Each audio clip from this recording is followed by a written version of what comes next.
Find it a little bit funny that, well, the first time that the Capitol Hill Police Department really had to deal with any sort of, real violence that happened in their vicinity, 4 people end up fucking putting a Kurt Cobain sunroof in their forehead.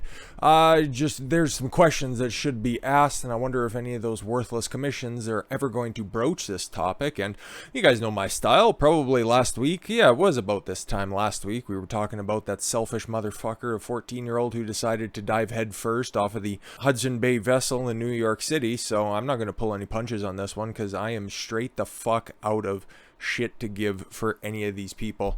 I just find it incredibly convenient that as all the rhetoric is starting to come out and find the light and realize that this tragedy that happened on January 6th wasn't as bad as anybody thought, but then the aftermath of it, which you can continue to just attempt to lump on to the breach that happened, because that's the official name of it at this point, the Capitol Hill Breach, so we might as well run with that, considering that's what they're going to label it as. Well, it's impossible to figure out exactly what makes somebody want to commit suicide, self-deletion, whatever the fuck you want to call it.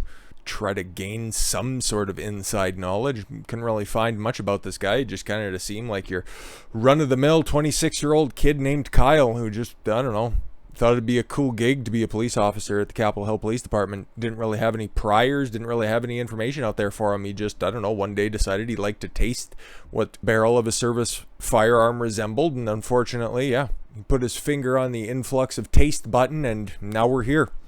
A 4th police officer who was present at the grounds on Capitol building when it was breached on January 6th has died by suicide, according to the Metropolitan Police Department of the District of Columbia. Metropolitan Police Officer Kyle DeFrag, 26, was found dead on July 10th from suicide, an MPD spokeswoman told the Epoch Times. DeFreitag, was assigned to the 5th District and had been with the police department since November 2016. Okay. Yeah, again, he's only been around for a while, and this is, yeah, don't take anything away from this. This still sucks, and it's really bad, but we should, kind of have some insight in this one before we start lumping it in with those evil right-wingers that caused the suicide months and half a year later. Okay, weird. MPD Chief Robert J. Contry III, ooh, so official, had sent a message to the police force last month to notify them of DeFreitag. God, there's a reason why I run with a pseudonym, because my last name is hard enough to pronounce. You should consider shortening it, like your lifespan. I am writing to share tragic news that Officer Kyle DeFreitag of the 5th District was found deceased last evening. This is incredibly hard news for us all, and for those that knew him best. Yeah, but it's the 4th one that's out there. And that's what's so stunning about this. It's like, okay, it was a riot. Okay, but they're also working for the Metropolitan Police Department. They're working for the Capitol Hill Police Department. They're working for all of the different law enforcement groups that take care of Washington, D.C. Over the summer, they seen hell of a lot more damage and hell of a lot more action during the riots that were there. So, was that the breaking point? Like, we don't know. We don't know. The confirmation from the MPD of DeFreitag's suicide came just hours after 43-year-old Gunther Hashida was confirmed to have died by suicide. 4 of them. 4 of them. That's what is just so baffling about this one. Okay, yeah, and if you're offended by suicide jokes, obviously you would have clicked off the video by now, but it's one of those things that I can never wrap my head around fully. I can understand the appeal of just wanting to end it all so you don't have to deal with any of the consequences of your stupid actions. I completely get that. That's fine, because we don't need any more weak people out here. We have more than enough in society. That's fine. It's just these people are supposed to be looked after by the government. Okay? It's also, you know what, kind of an abdication of personal responsibility if you're going to stress test your engine in an enclosed space. But when you give so much in protection of greater society, whether at the police level or at the military level, there needs to be some care and cause taken care of, okay? And that is something that Biden is legendary for not being able to accomplish. And I see shit like this, and the people who sacrifice so much, because I do have reverence for the police department, for the military, of course. I always give them deference because, yes, it is a taxing job. Yes, it is a very important job, until, of course, they disrespect me in any form or fashion. Of course, I think that's just only fair and proportional treatment of another human being. And then when I see that American veterans are killing themselves at an alarming rate, I looked at what the VA was prior to Trump taking over, the fact that it reached record approval ratings, and the veterans were finally getting looked after for the longest time. And now that it's back in the hands of Biden, and they're more concerned with making sure that the healthcare workers that treat the people of the VA get the jab than actually help out the veterans who have given everything they possibly could in order to keep America the greatest nation on earth. I have a special type of distaste for that. Americans like we see here, after an improvised explosive device left Army Sergeant Dominic McDaniel severely injured and unable to continue fighting in Iraq, the wounded combat veteran found civilian life nearly unbearable. Yeah, could you imagine going from the high-stress, high-intensity life of being deployed in Iraq, okay, an unfortunate circumstance befalls you where you get hit by some very deadly, very catastrophic improvised explosive device. You lose a limb, you become incapacitated, and then you have to go to some sort of fruity pencil pusher job that you're either not equipped for, not ready for. It doesn't suit you whatsoever. To go from living at a 10 at all times, which is another reason why we shouldn't have these endless fucking wars, because the human body is not meant to be stressed at that level for that period of time. You become accustomed to that, and there's no way to transition off of that if you aren't mentally capable for that. And that should be the available areas where you have your social workers, where you have your mental health care workers, those guys there, because they did their part. Now it's time for the country to repay them. If we're going to be using this system, we need to start following some guidelines. I felt guilty because my guys got hurt and I was in charge. Again, this guy's just trying to do something good for people, okay? And then he paid a significant price. He was left by the wayside. It was my fault, he said.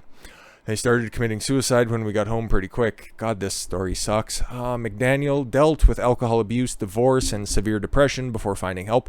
Now he works for a non-profit organization that assists veterans who are dealing with trauma. He turned something terrible into something incredibly amazing. Many of his fellow veterans, however, haven't been as fortunate. Now more people from my unit have committed suicide than died in combat. Oof.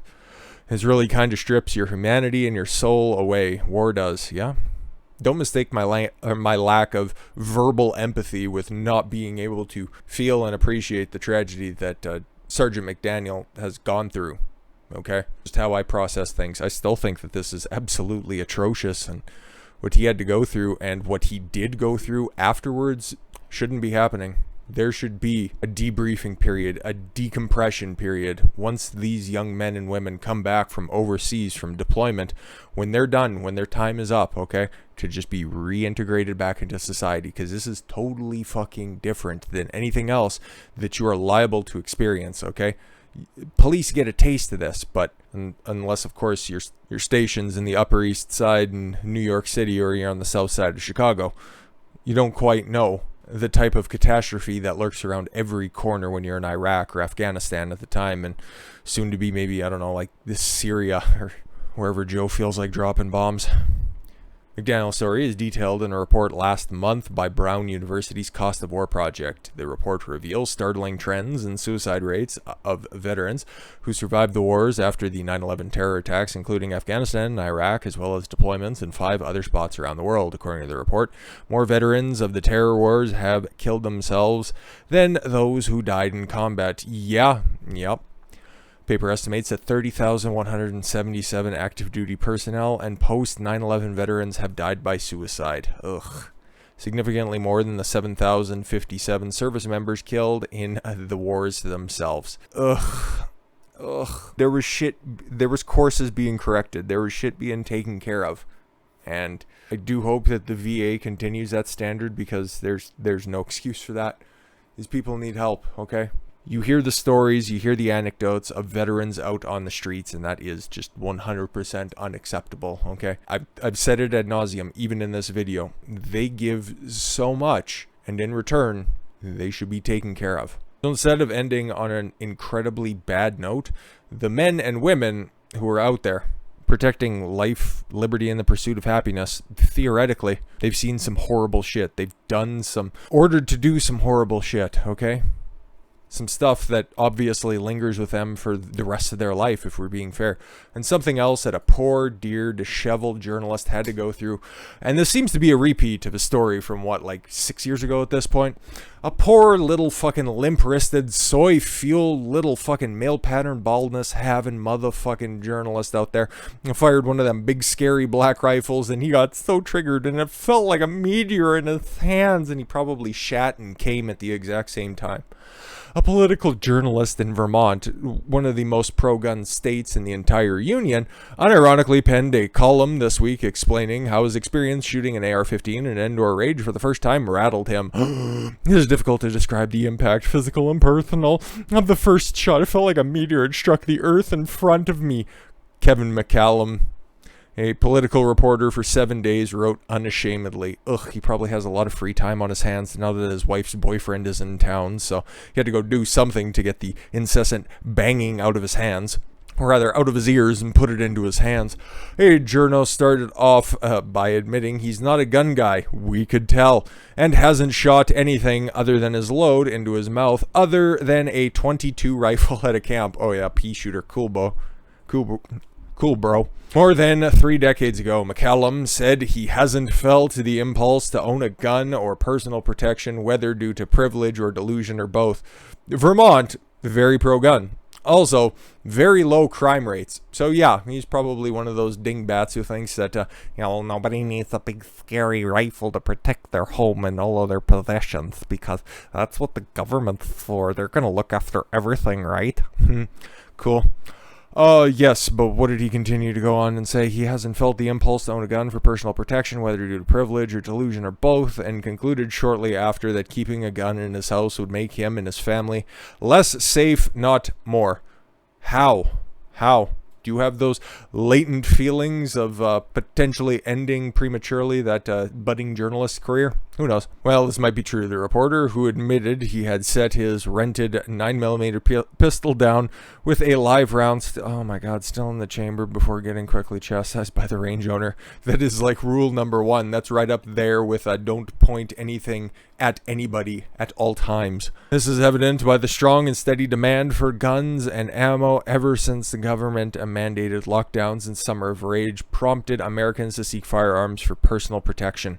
Yeah, exactly. And that's one of those other things. This is kind of a through line for everything that I put out there.